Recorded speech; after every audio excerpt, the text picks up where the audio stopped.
अस्सलाम वालेकुम dear students, welcome back to my channel. ये है आपका favourite channel your free academia. उन बच्चों का चैनल जो केमिस्ट्री समझकर पढ़ना चाहते हैं। रट्टे वालों के लिए है कोई और चैनल। सब बोलें 10 time my passion my chemistry. Now study time starts. Okay बच्चों, जैसा कि आपको पता है कल के लेक्चर में हमने स्टडी किया था इंडिकेटर्स, यूनिवर्सल इंडिकेटर्स और पीएच मीटर के बारे में। मींस कि हमने ये स्टडी किया था कि हम किसी भी सोल्यूशन की पीएच होती है वो किस तरह मेजर कर सकते हैं। आज से बच्चों हम स्टार्ट करेंगे अपना नया टॉपिक जो कि है सॉल्ट्स। सॉल्ट्स हम स्टार्ट करेंगे। आपको पता है कि आपका चैप्टर जो है वो 3 पार्ट पे बेसिकली जो है वो डिपेंड कर रहा है, acid, base and salt. Acid भी पढ़ लिए हैं हमने, बेस भी पढ़ लिए हैं, आज हम सॉल्ट पढ़ेंगे। सॉल्ट बेसिकली क्या होता है? जब भी हम रिएक्शंस पढ़ते हैं एसिड और बेस के, मैंने आपको पढ़ाए भी हैं, उसके अंदर मैं एक चीज़ बहुत डिस्कस करती रही हूँ और ये है वो है साल्ट फॉर्मेशन। जब भी एसिड और बेस का रिएक्शन होता था मैं ये कहती थी कि बच्चों ये सॉल्ट बना है।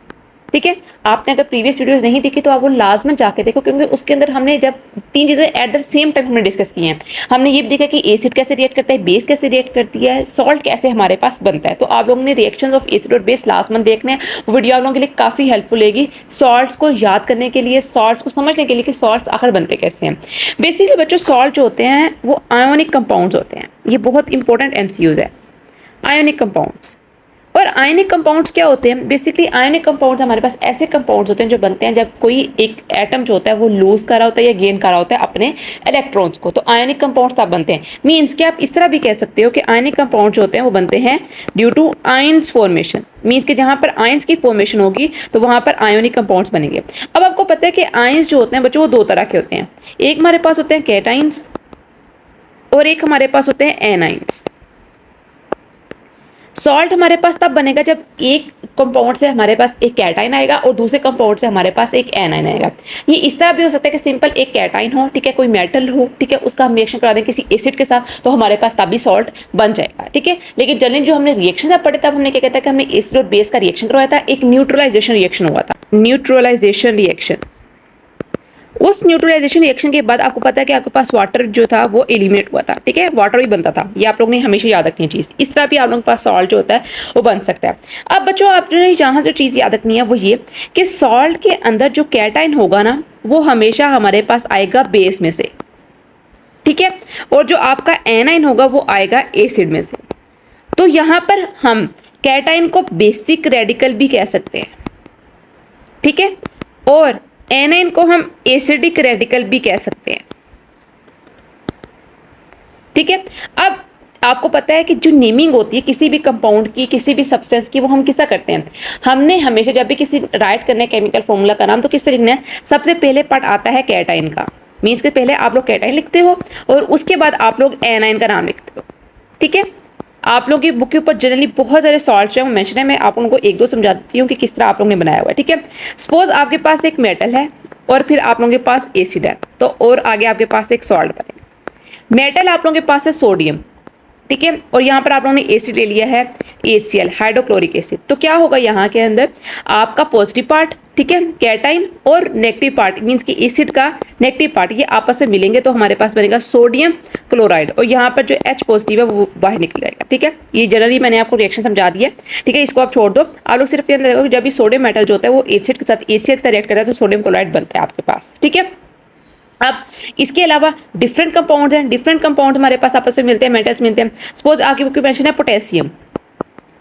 पोटेशियम जो होता है वो एसिड है आपके पास, nitric acid HNO3, nitric acid.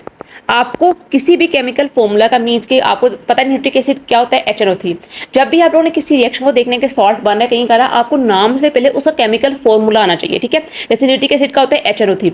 ये आप लोग को बहुत जल्दी आइडेंटिफाई कराने में हेल्प करेगा कि सॉल्ट किस तरह बना है। जैसे पोटेशियम का सिंबल क्या होता है K और HNO3 नाइट्रिक एसिड का, तो आपको पता है कि इसके नेगेटिव पार्ट क्या है, नाइट्रेट। तो पोटेशियम और नाइट्रेट, तो ये हमारे पास पोटेशियम नाइट्रेट जो है वो एक सॉल्ट है।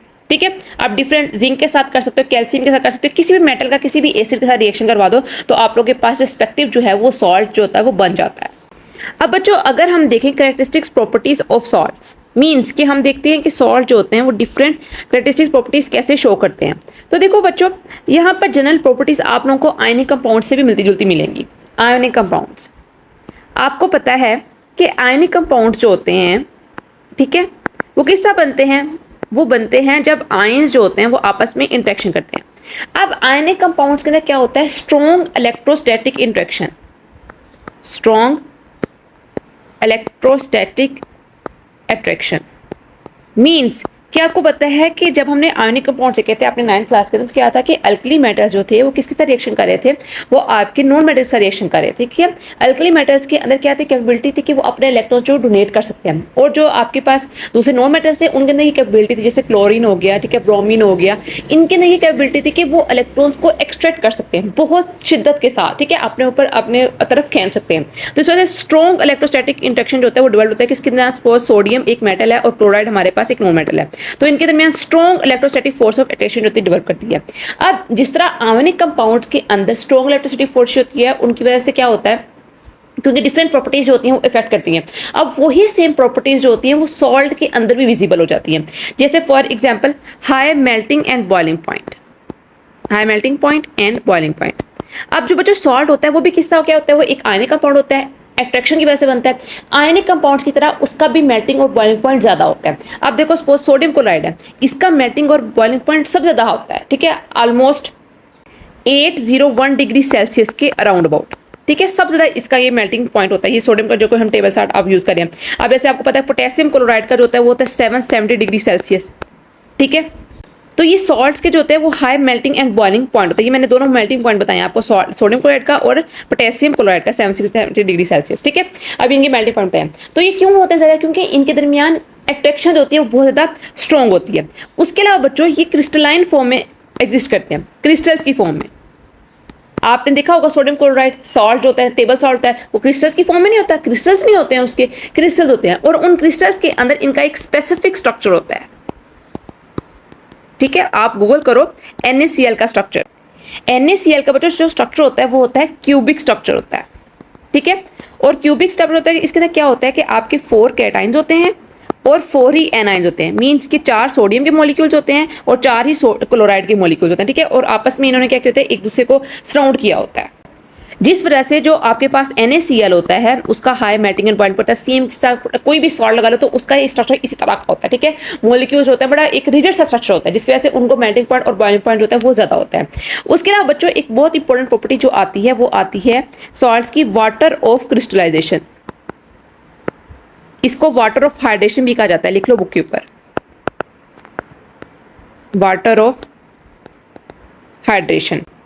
बेसिकली वाटर ऑफ क्रिस्टलाइजेशन के अंदर क्या होता है, जब भी कोई सॉल्ट होता है वो बन रहा होता है, ठीक है, क्रिस्टल्स बन रहे होते हैं, तो जो वाटर मॉलिक्यूल्स होते हैं ना बच्चों, वो उस क्रिस्टल्स के अंदर क्या होता है, एक्यूमुलेट करना स्टार्ट कर देते हैं, एक्यूमुलेट, ठीक है, एक्यूमुलेट करना स्टार्ट कर देते हैं। तो फिर हमें पता चल जाता है कि उससे ज़्यादा पता है उसका मोलेकुलर वेट भी इंक्रीज कर जाता है, तो हमें पता चलता है कि वाटर मॉलिक्यूल्स जो हैं वो अंदर आके क्या कहते हैं, एक्यूमुलेट हो गए हैं, तो इसका वाटर ऑफ क्रिस्टलाइजेशन जो है इसके अंदर प्रेजेंट है। अब डिफरेंट कंपाउंड्स होते हैं, उनके जो फॉर्मूला होता है उसके साथ ही वाटर ऑफ क्रिस्टलाइजेशन मेंशन किया होता है। जैसे एक बहुत इंपॉर्टेंट आप लोगों का एक कंपाउंड है जिसको कहते हैं कॉपर सल्फेट, मैं एक्स्ट्रा पढ़ा रही हूँ, आपकी बुक के ऊपर भी मेंशन है, लेकिन just for your understanding, pentahydrate. Penta means 5, hydrate means किसके 5 वाटर के मॉलिक्यूल प्रेजेंट हैं। कॉपर सल्फेट CuSO4.5H2O, ठीक है, ये डार्क ब्लू मीन्स के ब्लू शेड में आता है कॉपर सल्फेट पेंटाहाइड्रेट, ठीक है। अब उसके अलावा आप लोग जिप्सम देख लो, जिप्सम के अंदर क्या होता है, CaSO4.2H2O, ठीक है। अब यहाँ से आप लोगों को पता चल सकता है, आपको एमसीक्यूज भी आ सकता है कि कॉपर सल्फेट पेंटाहाइड्रेट के अंदर कितना आपके पास वाटर ऑफ हाइड्रेशन है, वाटर ऑफ क्रिस्टलाइजेशन होता है, वाटर के कितने मॉलिक्यूल्स होते हैं, तो 5 होते हैं, ठीक है। आप वो पूछ सकते हैं जिप्सम के अंदर कितने वाटर ऑफ क्रिस्टलाइजेशन होता है, वाटर ऑफ हाइड्रेशन होता है, कितने वाटर के मॉलिक्यूल्स होते हैं, तो लोग बता सकते हैं इसके अंदर 2 होते हैं, ठीक है। ये इसका फॉर्मूला है, तो आप लोगों को आना चाहिए। अब क्वेश्चन ये होता है कि वाटर जो होता है वो कहाँ पर आता है बच्चों, जब भी आपके पास जो मॉलिक्यूल्स होते हैं वो आपस में असेंबल हो रहे होते हैं ना, तो उनके दरमियान कुछ गैप्स होते हैं, कुछ जगह जो होती है वो खाली होती है, तो ऑटोमेटिकली जो वाटर होता है वो आके इन जगह के ऊपर क्या हो जाता है, लग जाता है, एक्यूमुलेट करना स्टार्ट करता है। इस वजह से उसका मोलेकुलर वेट भी निकल जाता है, तो वाटर मॉलिक्यूल्स जो होते हैं वाटर ऑफ क्रिस्टलाइजेशन कह लो, वो उसके अंदर क्या कहते हैं, मर्ज कर जाते हैं, वहां पर प्रेजेंट हो जाते हैं। अब आपको पता है बच्चों जो सॉल्ट्स होते हैं वो क्या होते हैं, वो एक न्यूट्रल कंपाउंड्स होते हैं, ठीक है। अब न्यूट्रल कंपाउंड्स होते हैं, तो न्यूट्रल कंपाउंड से मुराद क्या आता है, हम लोग समझते हैं जिसके अंदर H पॉजिटिव और OH नेगेटिव कॉन्स्टिट्यूशन होती है वो बराबर होती है। अब जरूरी नहीं है कि सॉल्ट्स के अंदर इक्वल नंबर ऑफ पॉजिटिव और नेगेटिव कैटाइंस, ठीक है। बस आप लोगों ने हमेशा ये ध्यान में रखनी है चीज़ कि सॉल्ट जो होता है वो तब बनता है जब आपके पास एक पार्ट जो होता है पॉजिटिव होता है और एक पार्ट जो होता है वो नेगेटिव होता है। मीन्स के कैटाइन और एनायन कॉम्बिनेशन की वजह से आप लोगों के पास हमेशा जो होता है वो एक सॉल्ट होता है। तो ये थी बच्चों बेसिकली प्रॉपर्टी सॉल्ट के बारे में और इंट्रोडक्शन ऑफ सॉल्ट के बारे में। मैं इससे पहले बहुत बार बता चुकी हूँ, पढ़ा चुकी हूँ आप लोगों को कि सॉल्ट होता है वो किस तरह बनता है, सॉल्ट क्या होता है, ठीक है, इससे क्या प्रॉपर्टीज हैं। आज के बाद में थोड़ा सा एडिशनल इन्फॉर्मेशन भी जो मैंने आपको प्रोवाइड किया, आई होप सो कि आप लोगों को समझ आई होगी। आज के लिए इतना ही। कल बेसिकली हम डिस्कस करेंगे कि सॉल्ट्स को हम किस तरह प्रिपेयर करते हैं। जनरली क्या होता है, सिर्फ एसिड बेस का रिएक्शन होता है। अब उसकी डिफरेंट कैटेगरीज आ जाती हैं, कुछ वाटर सोल्यूबल होते हैं, कुछ वाटर सोल्यूबल नहीं होते हैं सॉल्ट्स, कुछ डिफरेंट प्रॉपर्टीज होती हैं, ठीक है, वो किसी कंपाउंड में सोल्यूबल हो रहे हैं, उसकी डिफरेंट प्रॉपर्टीज आ जाएंगी, ठीक है, बस इतना डिफरेंस आएगा, वरना ये बहुत बहुत ईजी है, ठीक है। इस चैप्टर के अंदर बेसिकली आप लोगों को एक कॉन्सेप्ट आना चाहिए, वो किसी का कॉन्सेप्ट है कि किस तरह का रिएक्शन हो रहा है, रिएक्शन क्या हो रहा है और पास प्रोडक्ट क्या बन रहे हैं, ठीक है, बस ये आपको चीज आएगा, आप लोगों को पूरा चैप्टर आ जाएगा। तो आज के लिए इतना ही, कल मिलते हैं एक नई अच्छी एक्साइटिंग वीडियो के साथ, तब तक के लिए फी अमान अल्लाह।